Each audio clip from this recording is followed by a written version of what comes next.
Marcos capítulos 10 al 12. Jesús les respondió: Tened fe en Dios. Yo os aseguro que quien diga a este monte, quítate y arrójate al mar, sin vacilar en su interior y creyendo que va a suceder lo que dice, lo obtendrá. Por eso os digo que obtendréis todo cuanto pidáis en la oración, si creéis que ya lo habéis recibido. Hay algo general y principal que Jesús dice y es la primera frase: tened fe en Dios. ¿Y qué es tener fe en Dios? ¿Qué es la fe? Para mí, lo más sencillo que se me ocurre para explicarlo es tener esa certeza, esa seguridad, esa confianza en lo que Dios va a hacer o en lo que Dios va a actuar. Por lo tanto, aquello que queramos pedir es importante decírselo al Señor. Igual que veremos cómo incluso Jesús, sabiendo las necesidades de las personas, sin que se las dijesen, pregunta. Es importante saber comunicar hacia los demás aquello que nos pasa, aquello que queremos, y en específico, en la relación con el Señor, es importante comunicarle esas necesidades, a pesar de que ya las sepa. Él lo que quiere es que tengamos y establezcamos y fortalezcamos esa relación con Él. Estos capítulos empiezan con el 10, que es la pregunta sobre el divorcio, donde los fariseos, como siempre, como otros grupos de personas, intentan pillar a Jesús. En este caso, Jesús les dice que este precepto del divorcio está escrito por Moisés por la dureza de sus corazones. Cita Génesis y dice que de dos personas pasan a ser una. Entonces habla de ese mismo yugo y de ese trabajar juntos en la misma dirección. Al final, cuando una persona contrae matrimonio, se están uniendo, pasan de ser dos personas a uno. Por lo tanto, es un equipo, es trabajo en equipo, no es solo yo, sino que ya somos tú y yo. Lo que aclara aquí es que Moisés no manda el divorcio y dice que el divorcio es algo que se tenga que hacer, sino que es algo permitido en casos demasiado extremos, porque le continúa: lo que Dios ha unido, que no lo separe el hombre, ya que el divorcio tiene muchas consecuencias y hace muchísimo daño, porque si de una persona se vuelve a separar a ser dos, y más si hay una familia por medio, hace mucho, pero con mucho daño. Entonces Jesús va aclarando poco a poco cada duda, que aquí realmente no eran dudas con buenas intenciones, sino eran dudas para intentar pillar lo que decía Jesús. Así que él iba aclarándoles aquellas preguntas que le iban planteando. Luego habla sobre Jesús y los niños y le dice Jesús a sus discípulos, porque estos le regañaban: dejad que los niños se acerquen a mí, no se lo impidáis, porque de los que son como ellos es el reino de Dios. Y Jesús también bendecía a los niños. Un joven rico se acerca a Jesús y le pregunta que qué debía de hacer para alcanzar la vida eterna. También se dirige a él como bueno, y Jesús le responde: el único bueno es Dios. Luego, cuando le pregunta esto, Jesús lo mira con amor y le dice: te queda una cosa, porque sí que es verdad que este joven rico cumplía todos los mandamientos de la ley. Y Jesús le dice: pero te falta una cosa, darle todo a los pobres y luego sígueme. ¿Qué sucede? Que esto entristeció mucho al rico, porque el rico tenía muchísimos bienes. Entonces esto ya no le hacía tanta gracia el dejar el dinero para seguir a Jesús.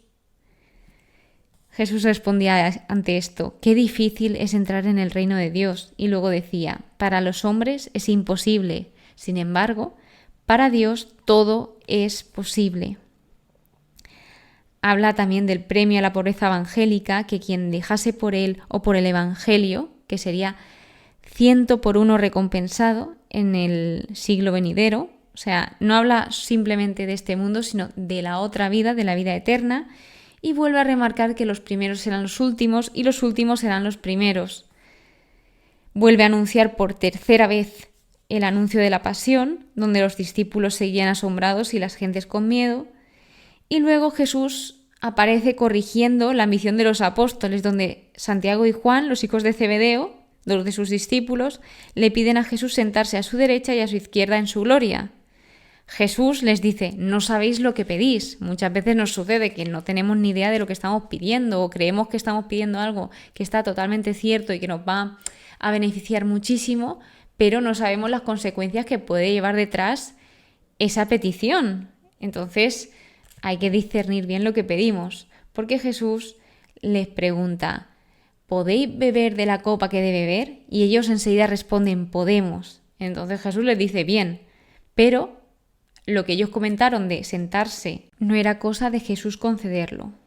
Los otros discípulos, por supuesto, estaban indignados contra Santiago y Juan y Jesús les responde, si alguno quiere ser grande, sea servidor, y si alguno quiere ser primero, que sea el servidor de todos, remarcando luego, el Hijo del Hombre no ha venido a ser servido, sino a servir y a dar su vida como rescate por todos.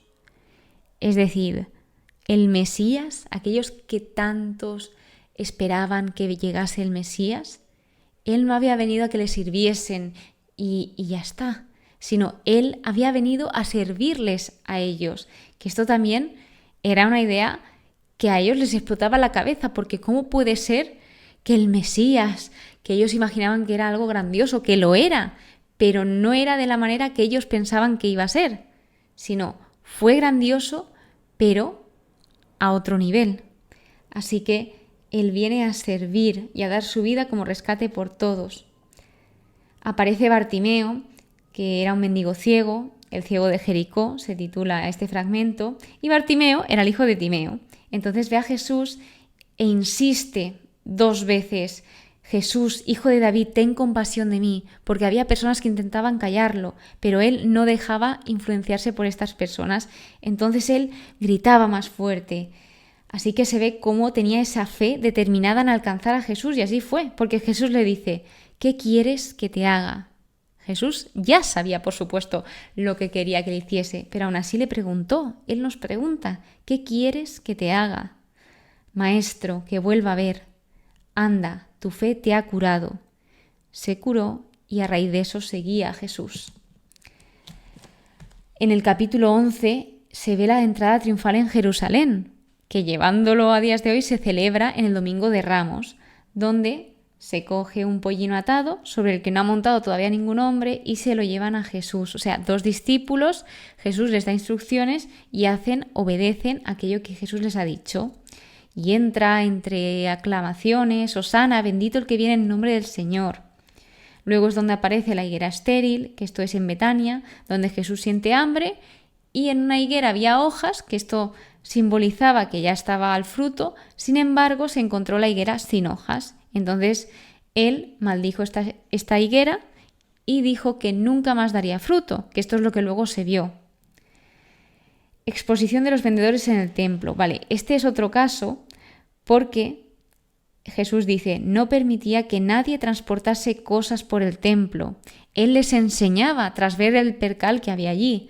No está escrito, mi casa será llamada casa de oración para todas las gentes. Es decir, habían construido la casa del Señor, el templo, el lugar donde tenían para orar, en una cueva de ladrones, como decía Jesús. Y es que os voy a decir algunas de las cosas que hacían. Según los estudios, el área del templo estaba lleno de acaparadores que trabajaban en cooperación con los sacerdotes y robaban a los peregrinos al forzarlos a comprarles a animales en sacrificio y cambiar las monedas a precios muy altos. Cada hombre judío debía de pagar un impuesto de templo anual, una cantidad equivalente a 2 días de paga. Debía de ser pagado en las monedas del templo. Y los cambistas de dinero hacían un intercambio para el dinero del templo a tasas excesivas, es decir, que se aprovechaban de la ocasión para cuando hacían ese cambio de dinero, les sacaban mucho más dinero del que debían sacarle. Ellos hacían esto en los atrios externos del templo, los que vendían y compraban en el templo, el única área donde los gentiles podían adorar y orar. Los gentiles eran aquellos que no eran judíos. Por lo tanto, el lugar de oración era hecho un mercado, y en uno muy deshonesto. Dios tenía la intención de que el templo fuera una casa de oración para todas las naciones, pero ellos lo habían convertido en una cueva de ladrones. Es decir, aquí vemos por qué también a los sumos sacerdotes y a los líderes religiosos no les interesaba que Jesús fuese proclamando la verdad y que fuese destapando todo aquello que ellos hacían. Así que se ve como los sumos sacerdotes y escribas, tras esto que sucedió en el templo, buscaban una forma de matarle. Sin embargo, tenían miedo, ojo, porque temían a la gente, porque a ellos les importaba muchísimo la opinión de los demás. En vez de importarles la opinión de Dios, ellos estaban muy centrados en ver qué opinaban los demás de ellos. La higuera seca, fe y oración, es como hemos empezado el capítulo, donde Pedro se acuerda de esto que dijo Jesús, de que la higuera no daría fruto, es en específico, y así fue, o sea, fue fiel a su palabra. Tened fe en Dios, es lo que dice.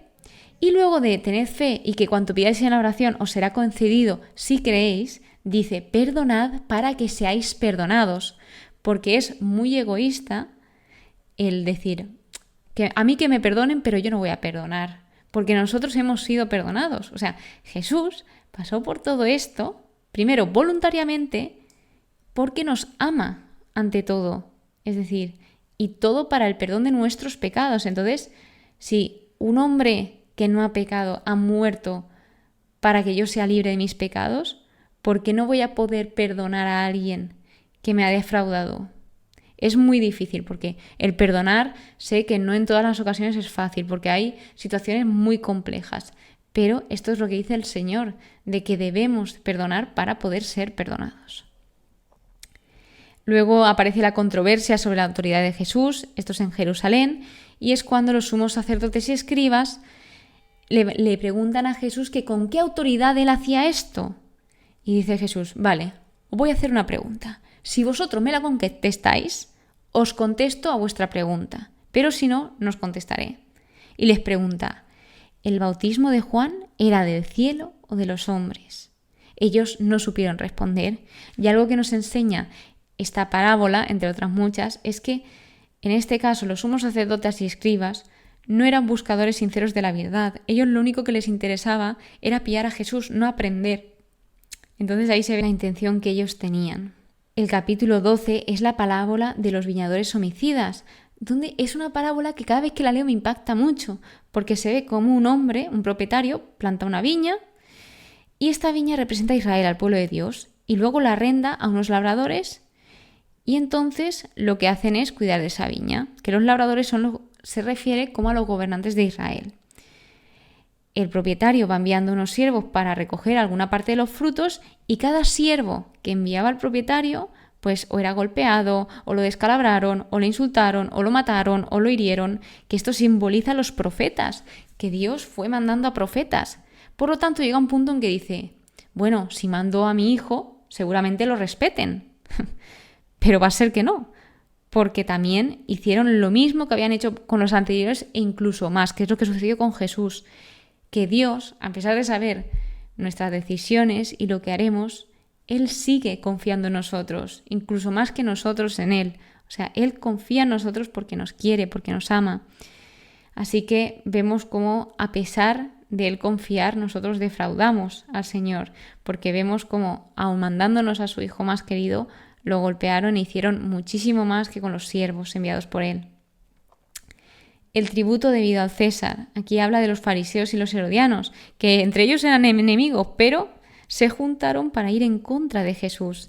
Y aquí también os quiero contar algo de historia, porque creo que es importante. Aquí lo que vienen a preguntarle es si es lícito dar tributo a César o no.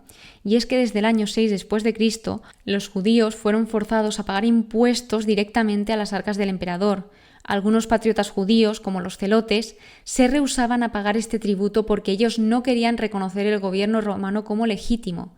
La mayoría de las personas pagaban de mala gana, pero todos lo odiaban. No solamente era el dinero, sino también el principio de pagar por el opresor romano. Así que le preguntan de nuevo, ¿daremos o no daremos este tributo a César? Estos pensaron que pusieron a Jesús en una trampa. Si él estaba de acuerdo acerca de pagar el tributo, entonces parecería que Jesús negaría la soberanía de Dios sobre Israel y él perdería el apoyo popular. Si Jesús hubiera estado de acuerdo que el tributo no debería de pagarse, él se declararía abiertamente a sí mismo como enemigo de Roma y sería tratado como un revolucionario. Por lo tanto, la respuesta que Jesús aquí les da es alucinante, es brutal, y les dice, lo del César, devolvérselo al César, y lo de Dios, a Dios. Es decir, lo que corresponde al César y lo que corresponde al Señor.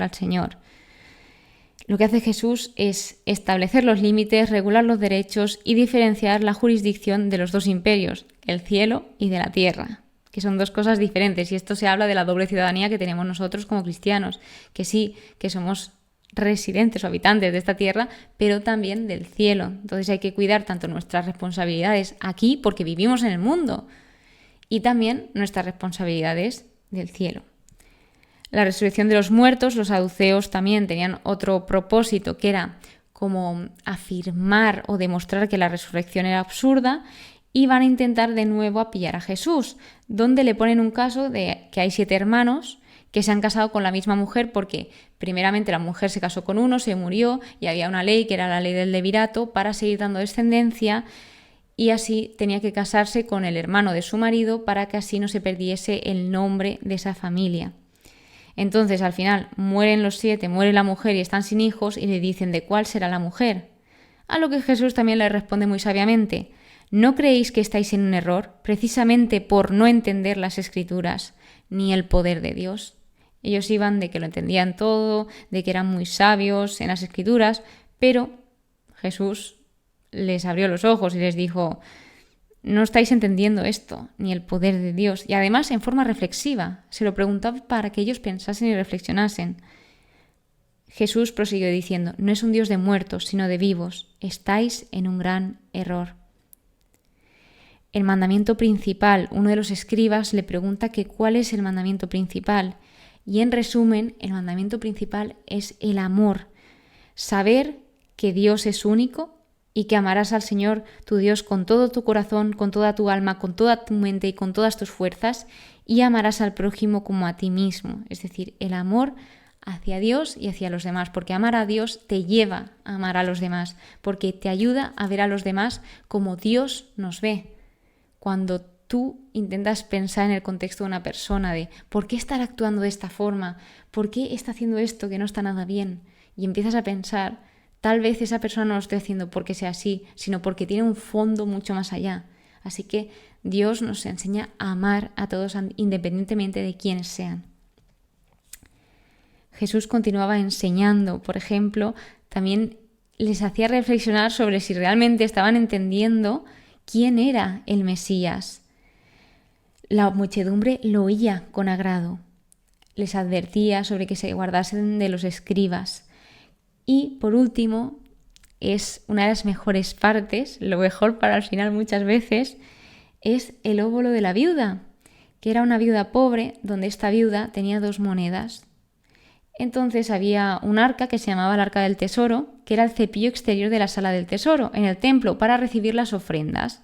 Entonces lo que sucedía aquí es que todos echaban lo que les sobraba, y de hecho muchos, como echaban tanto dinero porque les sobraba dinero y eran muy ricos, pues se creían superiores porque estaban donando mucho.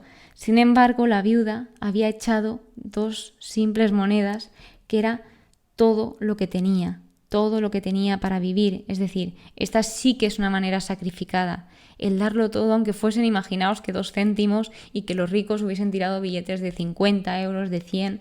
O sea, al final, quien más dio fue la viuda, y esto es lo que enseña Jesús a sus discípulos. Jesús está más interesado en cómo damos que en cuánto damos. Dios ama al dador alegre, y también nos recordamos de David, que David, él lo que hace en el Antiguo Testamento, en el 2 libro de Samuel, en el capítulo 24, es rehusar a dar a Dios aquello que no le costase nada, porque ¿qué mérito tiene que le entreguemos a Dios algo que no nos ha costado nada hacer? Está bien, pero ¿qué? ¿Qué le estás entregando? O sea, ¿qué le entrego a Dios? ¿Le entrego aquello que me sobra? ¿O le entrego aquello que me esfuerzo y que pueda ser un sacrificio para mí? De nuevo, me gustaría recordar esa frase con la que he empezado de tened fe en Dios. Esto, en el contexto, está hablando de lo que iba a venir. Iban a pasar por la pasión y resurrección de Jesús. Sin embargo, los discípulos aún tenían miedo, incertidumbre, no sabían lo que iba a pasar. Y Jesús les decía, tened fe en Dios, confiad en Dios, igual que nos lo dice a nosotros todos los días. Confiad en Dios, porque ¿quién mejor que Él sabe todo? Él está en control de todas nuestras vidas y de todo lo que sucede.